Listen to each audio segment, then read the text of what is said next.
Okay, magandang umaga sa inyo mga kababayan. Malapit na. Bukas na po ang TRICOM hearing para sa mga pinatawag na mga vloggers na nagpapakalat ng fake news.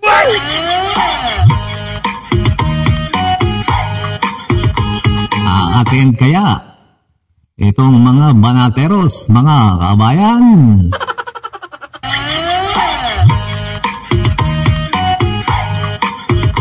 Malamang hindi.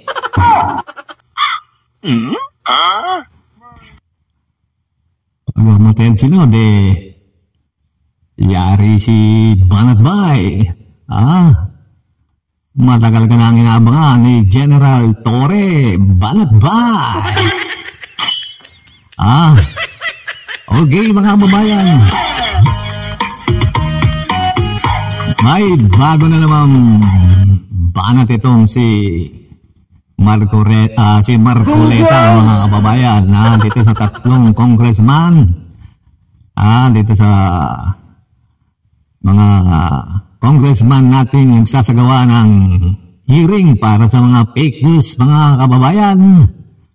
Binanatan na naman ni Marcoleta. Alam niyo itong si Marcoleta. Alam niyo si Marcoleta mga kababayan. Walang ginawa to kundi magreklamo, magreklamo at magtanong mga kababayan. Ayan po siya, pagkatapos siyang pabayang magsalingkit doon sa ginagawang hearing ng TRICOM. Ngayon, binabanatan niya si Paduano, si Congressman Abante, si Congressman Dan Fernandez. Ibang klase talaga itong sa Marcoleta mga kababayan. Pakinggan po natin itong si Marco Olats mga kababayan. Pero para hindi na po tayo magtagal, ayaw ko na po sa House of Representatives. Ayaw na rin niya. Kung ako'y magsasalita, meron 3 taong manggugulo sa akin. Kilala naman ninyo eh. Kilala ninyo, 3 lang yun. Yung isa dating kasabi ng NPA. Yung isa bulang propeta. Yung isa artistang hindi pa sumigat na laos na.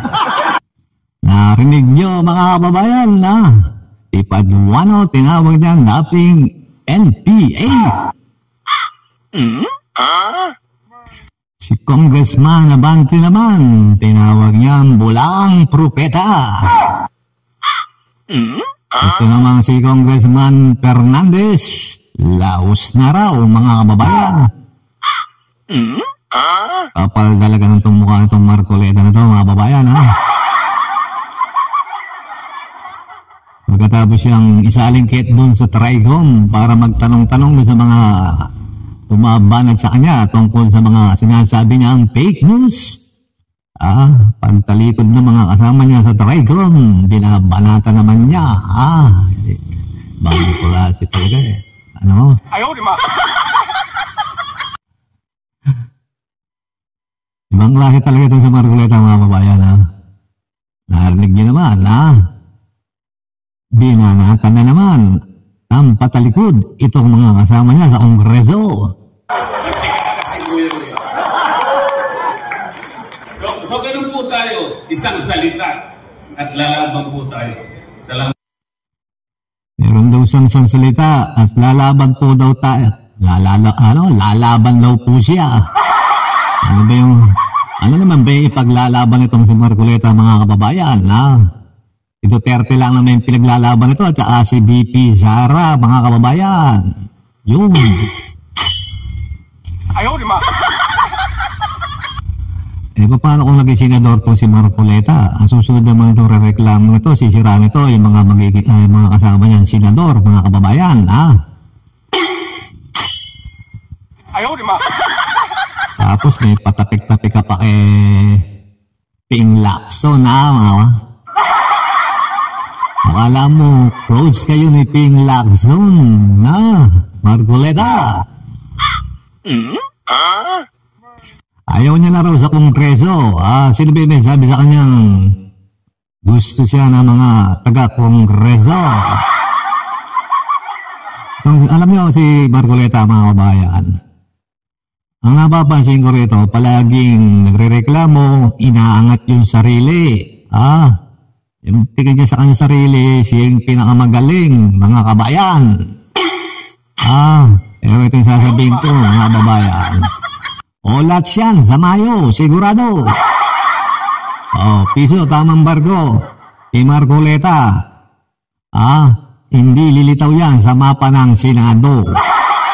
Walang pag-asang manalo yan, mga babayan. Yung Marcoleta, yung mga ganyang style ng mga politiko, boboto yan, yung mga DDS, yung mga bulag na DDS, sigurado boboto yan, kasi baka Duterte yan, mga babayan, Pero yung mga matatalinong botante, X yan.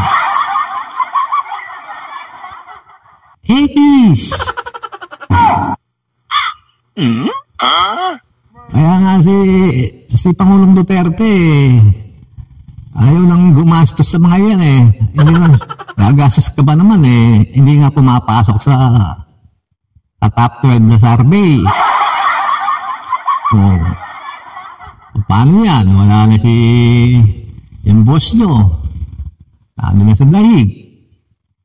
Sabi ka ni Senator Robin Padilla, pag wala si Digong sa rally nyo, sa political rally nyo, walang tao. Maglabas kayo ng sarili nyong pera ngayon, mga indot. Puro reklamo tong si Marcoleta, mga kabayan.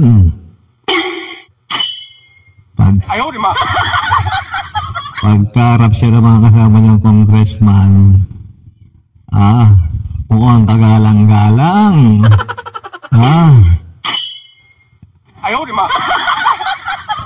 Pero pag talikod ng mga kasama niya, sisiraan niya. Hindi magandang ganyan. Hindi magandang kasama yan, Yung pagtalikod mo, sisiraan mo yung mga kasama mo. Pagkatapos mong magmantikay ng uso mo sa Kongreso, sasabihin mo, ayaw mo na ron. Marcoleta, ayaw mo na. Kasi, tumatakbo kang senador. Yun lang yun. Pero yung style ng pangumpanya mo, sisiraan mo yung mga kasama mo, tapos magre-reklamo ka, palagi nare-reklamo yung pagtaas ng kuryente, pagtaas ng tubig. Nagkakalyo na yung tweet mo sa Kongreso, wala pa rin nangyari. Ganun pa rin. Tapos yung mayari nung nagsusupply ng kuryente, mga Chino. Kaya ito si Marcoleta, piso, tamang barko, walang pag-asa sa Senado, mga kababayan. Okay, ganito lang po. Mabuhay po ba yun? Mabuhay po ang Pilipinas. Marcoleta. Pumunta niyo ba sa Marcoleta, mga kababayan? Shoot, tinidoro.